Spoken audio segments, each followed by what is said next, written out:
2025 और 26 का economic survey आ गया है और ये सिर्फ इकोनॉमी का रिपोर्ट कार्ड नहीं है, ये हमारी लाइफ स्टाइल के लिए एक वार्निंग का साइन है। जहां एक तरफ जीडीपी नंबर स्ट्रांग है, वहीं चीफ इकोनॉमिक एडवाइजर ने इंडिया की ग्रोथ के लिए एक नया क्राइसिस फ्लैग किया है। आपकी वेस्ट लाइन, आपका स्मार्टफोन। कंटेक्स्ट सेट करने के लिए सबसे पहले नंबर की बात करते हैं।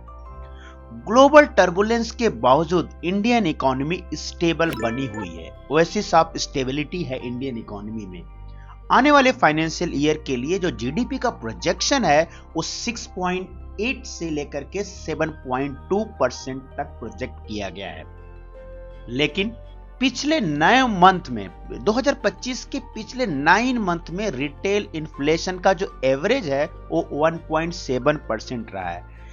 इसका मतलब यह है कि ये करंट सीपीआई सीरीज शुरू होने के बाद सबसे लोवेस्ट रेट है और इसका मेन कारण है जो फूड प्राइसेस है उसमें फॉल आया है, वो चीजें सस्ती हुई हैं।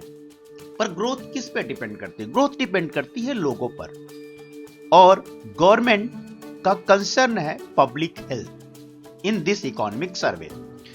और एक रेयर मूव में इकोनॉमिक सर्वे में एक टर्म मेंशन किया है, स्ट्रेंथनिंग हेल्थ केयर, और इस टर्म पे पूरा एक चैप्टर डेडिकेट किया गया है।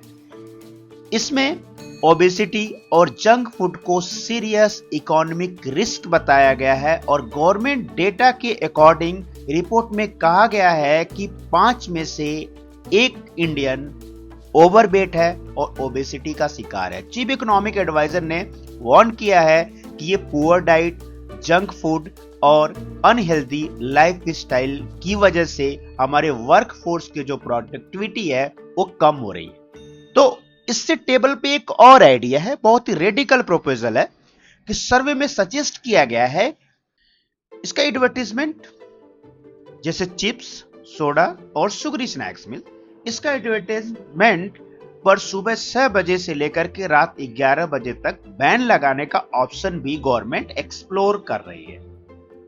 इसमें यूथ का डिजिटल एडिक्शन भी फ्यूचर वर्कफोर्स पर एक रिस्क है, जिसे गवर्नमेंट साइलेंट टैक्स का नाम दिया है। मैसेज साफ है, डेमोक्रेटिक डिविडेंड का फायदा उठाने के लिए हमारी ऐसी पॉपुलेशन चाहिए जो फिजिकली, मेंटली और इमोशनली फिट हो।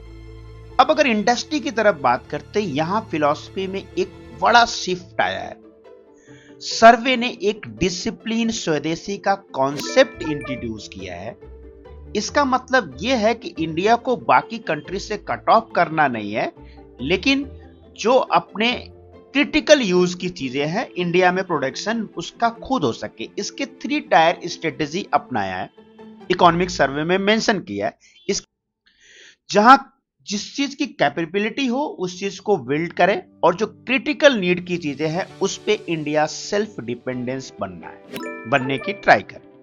अल्टीमेट गोल क्या है? अल्टीमेट गोल यह है कि दुनिया को thinking about buying Indian goods से buying Indian goods without thinking की तरफ ले जाना है।